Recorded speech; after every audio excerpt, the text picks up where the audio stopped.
Kita tak tahu apa yang akan berlaku di masa akan datang. Masa kehadapan.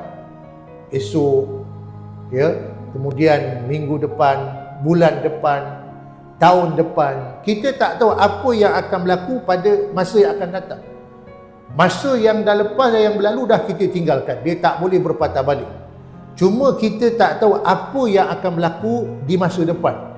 Sama ada kita ni sihat ke, jatuh sakit ke, sama ada kita ni mati ke. Kita tak tahu, sebab apa yang akan berlaku di masa depan kita tak tahu. Tapi Allah tu Maha mengetahui. Wallahu ya'lamu wa antum la ta'lamun. Dan Allah tu Maha mengetahui tapi kamu tak tahu. Allah tahu tak masa depan kita? Allah Maha mengetahui, kita tak tahu. Masa yang ke depan tu kita tak tahu apa yang berlaku. Kita tak tahu sama ada kita dapat musibah ke, dapat kemudaratan ke, kita ditimba masalah, kita tak tahu. Tapi kita mengharapkan mudah-mudahan masa di hadapan yang mendatang ni, kita minta kepada Allah agar Allah Ta'ala permudahkan kita punya perjalanan hidup kita ni. Doa ke Allah, ya Allah, ya Tuhanku, aku minta padamu, ya Allah, kau permudahkanlah aku punya perjalanan hidup ni, yang masa yang akan datang, minta Allah Ta'ala permudahkan. Jadi kita doa kepada Allah Ta'ala, mudah-mudahan kalaulah ditakdirkan masa yang akan datang tu berbaki tak lama lagi.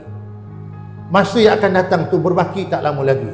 Kalau sekarang kita tengok umur kita mungkin ada yang dah 50, 60, 70, 80. Saya rasa tinggal sikit je masa berbaki. Itu pun kita tak tahu yang masa berbaki tu.